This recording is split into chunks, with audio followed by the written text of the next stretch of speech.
Do you want to pursue your dream and work in esports? Are you thinking about starting your own career as a caster or maybe a host in 2024? Well, you're in the right place because I was in the same place just 2 years ago. And if I were to give you one advice based on all the knowledge I have accumulated after these 2 years of working full-time in esports, after leaving my full-time job to pursue this dream of mine, just one advice, it would be don't. Now, Soli, that's a little bit rough, no? Who are you to stop people from chasing their dreams? Well, no one, that's true. I'm not here to discourage or encourage any of you. In the end, you are the one who should be making this decision for yourself. However, I found that so many things and nuances about esports are not being talked about on the internet. Consider this a fair warning, a list of things you should know and be prepared for. This video is gonna have 3 parts to it: money, competition, mental. Disclaimer, I work for League of Legends and some of the things that I'm going to be talking about might not apply to the game of your choice and to the esports situation in it. Number 1, and probably the biggest one for me, payment times. Why don't people talk about it enough or at all? Once you land a paid gig, you will not see the money for it. For a month at least, sometimes for 2 months. Sometimes, if you're not very lucky, for 3 months, and if you're very unlucky, it might be 6 months, 9 months, or even never, but that is, of course, a very extreme case. You may land a gig that is going to cover your full-time job's monthly salary in just 1 working day. Fantastic! Congratulations! Now, are you prepared for those 3 months of the wait time until this money finally reaches you? Do you have the means to survive until that happens? And this brings me to number 2. Never switch to esports until you have savings for at least 6 months of your life. In fact, the best you can do is not leave your full-time job when you're just starting your esports career. I know, you're so tired of it, you finally want to be pursuing it. Don't. No matter how much your career skyrockets, maybe from the very beginning, there will be months where you will have to dip into your savings because of those wait time that I just talked before, or just because no gig comes after the first one. Are you ready for those months? Do you have the savings to dip into?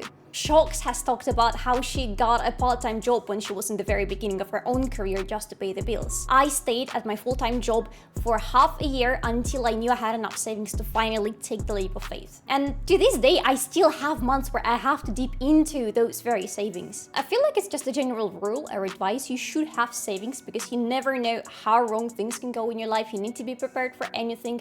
And in esports, you need to be prepared that the next gig might never come or it comes way too late for you.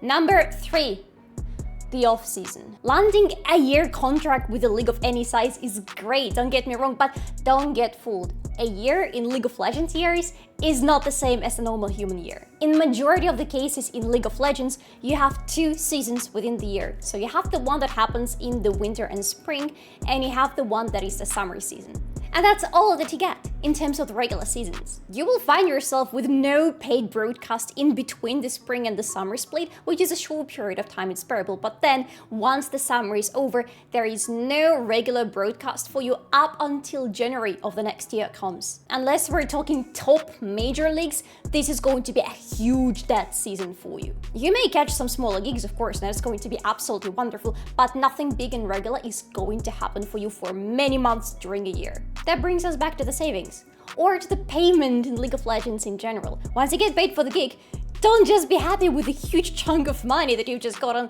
Make sure that this chunk is going to last you during the long off season. Number 4, get an accountant. Seriously. Thank me later. No matter which country you operate from, I guarantee you, at some point your earnings are going to reach some gap after which you will have to register yourself as an individual entrepreneur. On top of that, almost every casting gig will require you to fill in an invoice and send it then to the employer. And then once you get the money, you gotta pay the taxes somehow. So please, for the love of God, get yourself an accountant. Now let's switch to the second part, competition. Number 1, the obvious one. There are more casters than there are broadcast spots.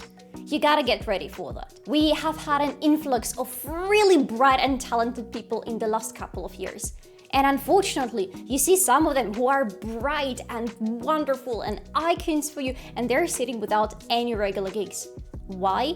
Because not everybody can land a spot, and you never know what exactly is going to be needed for each specific league, what exactly they're looking for in their caster. You just gotta accept the fact that the competition is going to be there, and it's not going to be the easiest one.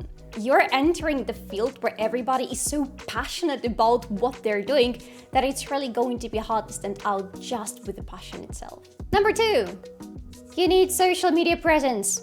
Sorry. I know, it's yikes, it's depreciating the value of the craft, yada yada, seriously, you need it. You gotta be on social media, especially on Twitter.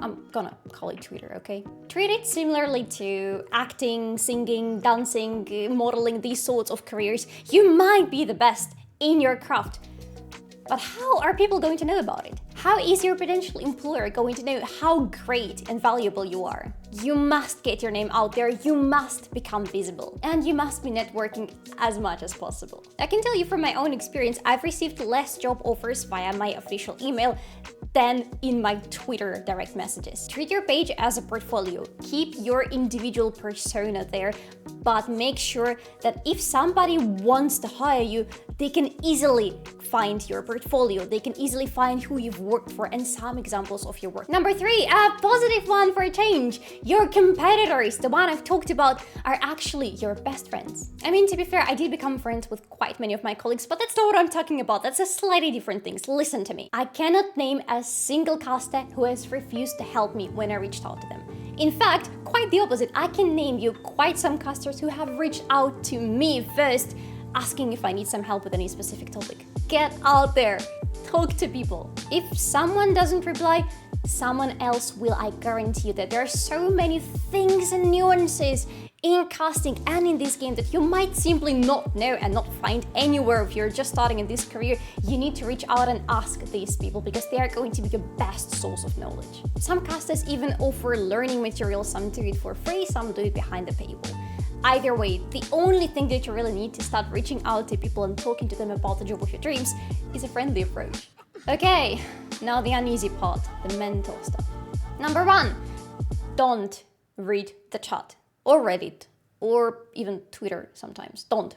Listen to me, especially if you're a woman who wants to work as a caster because we get the double price. With this job, you're putting yourself under the spotlight, and the moment you get out there, you're getting hate. There will always be somebody who is going to pick apart everything you say, how you say it, how you look on the camera, how you behave on and off camera, and some of these people are going to make sure they're making themselves loud. You gotta grow out some serious skin or else you're going to be flushed by the amount of these opinions. This is unavoidable. The best casters who are working the biggest leagues, the ones who are your idols, you look at them, I can guarantee you there are people who absolutely despise them and who talk about it all the time in the Twitch chat, on Twitter, everywhere else. Number 2, a little more specific take on the previous topic. Girl, you will have to work twice as hard just to prove that you're competent. You will be perceived by some as just a pretty face to attract more views to the broadcast, no matter how far you get in this job. I desperately want to see more women in this field. I want to see more Worlds 2023 desk stuff, more women on the broadcast. But to every woman out there who is thinking about getting into it, it's going to be very, very hard. People are going to be ruthless to you just because you're a girl. Number 3, it is draining as hell. Both mentally and physically, actually. Even outside of the criticism of the general crowd, you gotta be really strong for a job like that. It might look easy, it might look like there is just a person who is talking about their favorite game on the camera, but they are doing it for hours long. They need to be constantly thinking about what's happening. They have put so much preparation into this. They have so many storylines flying in their head that all need to be put together and put in a fun, entertaining manner out there on the broadcast. They are using a lot of their voice. Actually, the voice suffers quite a lot in this job and you need to take really good care of it. And on top of that, there is this constant pressure, not even maybe from the crowd or employers, it is from yourself, because you as a caster will always want to be the best version of yourself. And every broadcast you go on to is going to be a little personal challenge. How can I beat what I did last time? How can I do the same but do it better? How can I make it fun, engaging, personal, and entertaining all at once? On top of that, there is so much behind the scenes work that goes into the preparation for every specific broadcast, for every season. You have to do so much work. The majority of the work that casters do is not actually when they are in front of a working camera.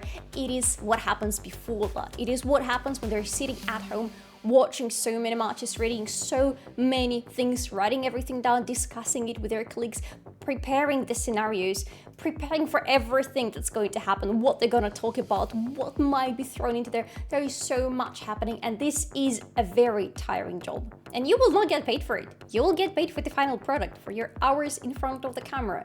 You will pour your heart and soul into this product because you love it truly. You will give it everything. You will give it all that you have, and after the broadcast you're going to be so damn drained.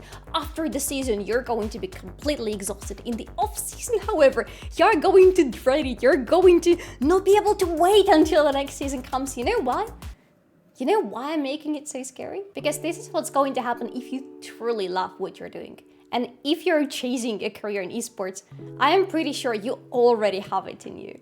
And yes, you are going to be tired and exhausted and under constant pressure, but the neat part is you are going to love every second of it. Because when you're on air, when you're in the game, you forget about everything. All the physical and mental pain, they go away. All the problems you might have in your real life, they all go away. It is just you, your broadcast partner, and the 10 silly guys playing a silly little game right before you, and all the people who are watching it at home and for whom you are creating this beautiful show. These were some of the things that I really hope somebody could have told me when I was just starting my esports career all the way back 2 years ago. I hope it's going to help at least some of you. Please write down your questions in the comment. Let me know if it helped you.